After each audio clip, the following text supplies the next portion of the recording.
Back on MorningLine, thanks for joining us. Nick Barris here with a whole bunch of folks on set with us this morning from over at Next Door. It's a mission that we've been talking about that is to help, as you see now. The font up there says Women's Rehabilitation Services, which is exactly what it is. Patience Ruffin is with us, Cindy Sneed, Michelle Clary, all with the group. Thank you for coming on. And so it was interesting, as we went to the break, you said that you can take referrals from almost anywhere in the country, is it? But the majority of the beds right now filled by folks from Tennessee? Is it, how does that work? I assume financing can come from anywhere, not just Tennessee, correct? Right. Yeah. The vast majority of our clients are from Tennessee, and many are locally involved in contiguous counties. Okay. So the vast majority is from right here in Middle Tennessee. Okay, because we have such great resources to a degree, and we always need more in Davidson or some of the surrounding Middle Tennessees. But if you're out in like Pickett County or some of that's where I wonder where a woman there with a real addiction problem, and we know some of those counties have horrible meth problems. Where do they turn to? They could turn to you. The Next Door. Okay, and so you talked about the different drugs. What about methamphetamine? Meth to me is just, the worst of them all. The very worst of them all, just because of how it tears you up. You see some of them? We absolutely do. As drugs cycle through decades, I guess, you see less and less, or you see, different cycles of them. But we do still see all the standards. We do see meth, we see cocaine, like I said before, benzodiazepines and alcohol. Those are kind of all standards. But the opiate problem is the one that we seem to be battling. Not so much hallucinogenics that end up with you. That doesn't, LSD, mushrooms, things like that are not, that type of drug is not one that lands people necessarily in treatment centers, correct? Correct. Okay. We do see it, but it's very rare. Very rare on that front. Now, we should also say that not only do you deal with the detoxification of these folks, but sometimes the drug issues are compounded by abuse issues as well. So you deal with that too. Right. We see a lot of trauma, and we are a trauma-informed care facility. So that means from our front door, our receptionist, all the way through the building, everyone has had some form of education around trauma and women who have been through any kind of traumatic situation. So that could be any kind of physical, sexual, emotional abuse that could have taken place in their life. We have a trained staff who really understands, where this could be coming from. So if there was any kind of traumatic event, our counselors and our therapists really work closely with the client to kind of get an understanding of that. Do the drugs go hand in hand with the abuse, or is it usually separate? Oh no, they usually go hand in hand. Hand in hand, there's going to be a drug issue? Yes, there is. Because as we talked a little bit earlier, there are usually these core issues or things, and I'm using the drug to cope or to manage or to deal with that.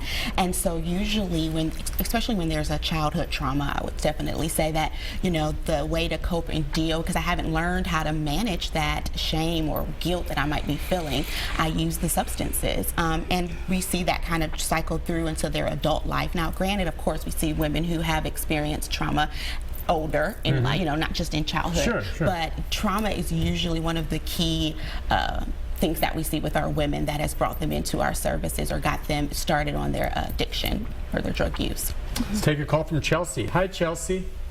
Hi. Hey, go ahead, Chelsea. Yeah, I was just wondering, what is the eligibility criteria other than the financial piece for women who are seeking treatment?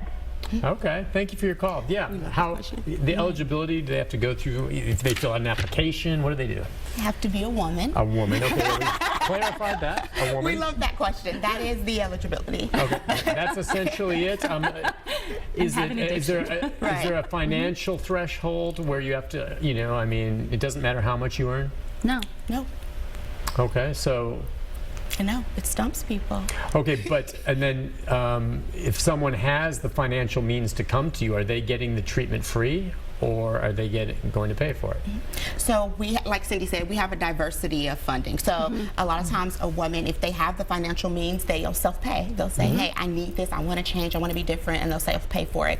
If they have insurance, we have that. We will work with them with that.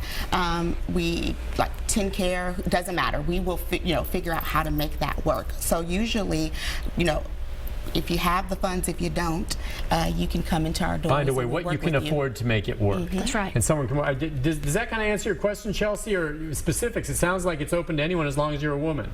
Yeah, I was just wondering if there were any exclusion criteria. Yeah, okay, yeah, that's fair enough. Other than that, you know, if you're a woman and you have the need, there's no real exclusion criteria on that. Now, there may be some medical exclusion criteria. Okay. And I'll let Michelle speak to that because there are some situations where, and we listen very carefully to this in the admissions process, where a client may need to be referred to an emergency room to get a higher level of care to be stabilized before they can come into treatment, where someone may be more medically compromised than we can manage, and we owe that to the client to get them safely to where they need to be before they come to us. So, but we're still involved in that process. So Michelle may want to talk to the exclusion criteria there. What would it be? Not much? Severe heart conditions.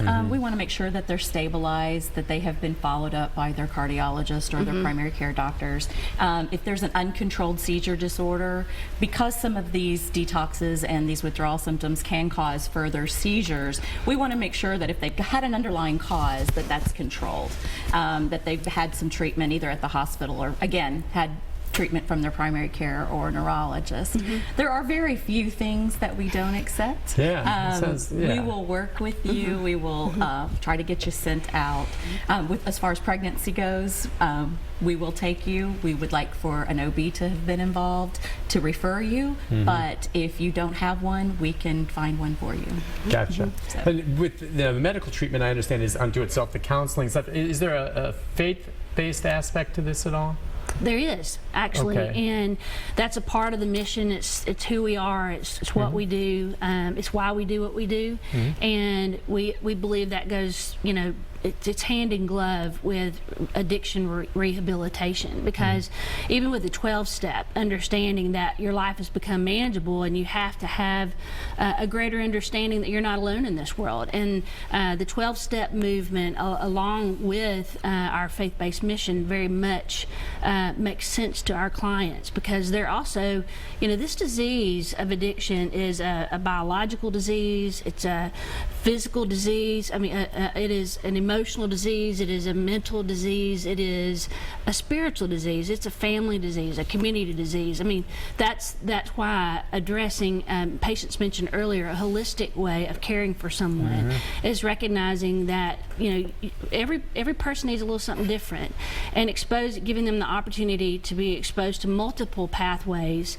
to become healed or whole gives every woman a chance to find exactly what works for her. So it's non-denominational necessarily. Correct. And if for whatever reason someone isn't ready to go that direction, it's not as though it's force-fed them. Absolutely not. No. But I certainly understand why it's part of this, and I think it can help a lot of people, but everyone's different, I suppose. That's right. Okay, so that's all right. Let's take a call from Kathy. Hi, Kathy. Good morning.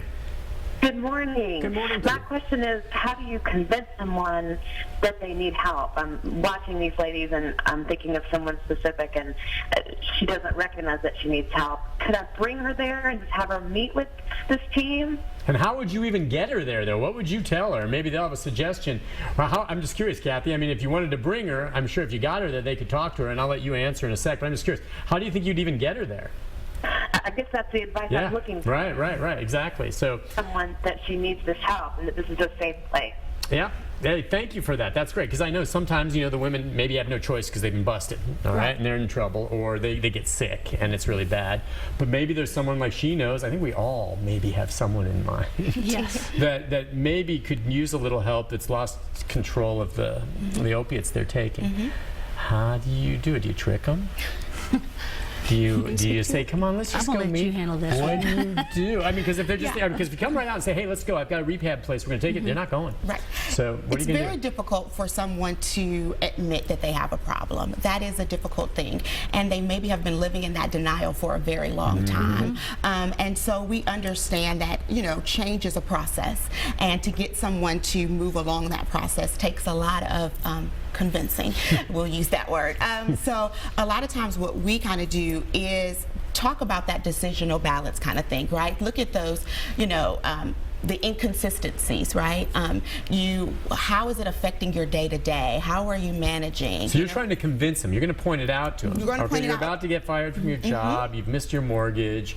You know, you really want to live this way. Because at the core of there is probably, hopefully, a part of them that says, I do want to change, you know, but I'm scared to ask for that help. And so you going in to say, let's look at what's happening here, right? Let's have an honest conversation about what's going on, and giving them that to say, let's talk about it. You haven't been to work, you haven't gotten a paycheck, you're not talking to your friends, you're isolated from your family, like, and what benefit has that given you, right? Let's talk, where's the positive in all of that? The thing about it is that everything you say makes sense, and it's so logical, but this addiction is illogical. It's very illogical. And when you try to reason with everything you said makes perfect sense and should resonate, but especially if they're on the drug while you're talking to them. But I mean, that, gosh, her thing, it's just tough. Do they have to come, but they're going to have to come to that conclusion on their own. Exactly. That's right. We can, and so that's where they say rock bottom? Rock bottom is that place of like, I can't live like this anymore. Enough is enough. And I always like to say ambivalence is huge. You know, some days I'm ready to do something different, and some days, no, thank you, not really.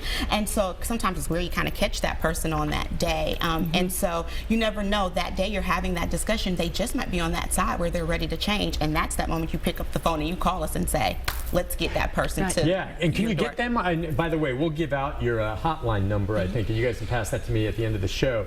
If you're doing that discussion, do they have to come in person initially? Could you maybe is there a hotline where they could call in first? Maybe she calls in, Kathy, with her friend near her, and then puts her on the line, and she said, well, I don't know, she's suggesting this to me, I don't think I really need it, I don't really want to come. They could talk to one of your people and say, well, maybe you don't need it, but why don't you come in and let's talk? Well, yes, the calling is an important part, and that's typically how we have contact first. Okay. I think it's always great if you can have support people involved in that call, you know, because many times the person we would identify as the potential client, they don't see a lot of what the other people see, and we've got just a little, we've chipped away at the denial just enough to get them on the phone, and it's important to have that collateral information so we can work as a team. Speaking of women, there are many times a woman won't choose treatment because she doesn't think she's got a better plan for her kids. You know, and that was, I was going to say, let's just assume this is a single mother with a couple of kids. So how do you guys help deal with the kids if she doesn't have a father in the picture, or maybe family here with her? What do you guys do with the kids? It depends on the situation, and we'll have, and it's important when we say addiction treatment, it is very specific and individual. Yeah.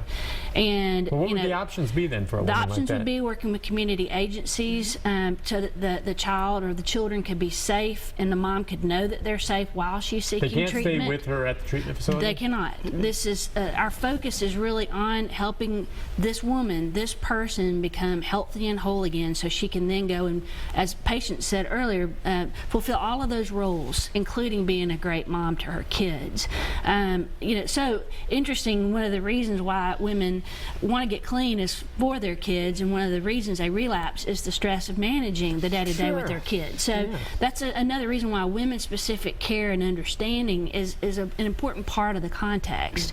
And in cases like this, we see women choosing to stay in the home in their active addiction so that they don't have to risk losing their kids. If they know that we're going to do everything we can to work with their family members, friends, anyone we can work with in a community agency to support their children so mom can get the care she needs, then it takes a whole lot more than just one organization or one person to put this package together for recovery. It takes a lot of people.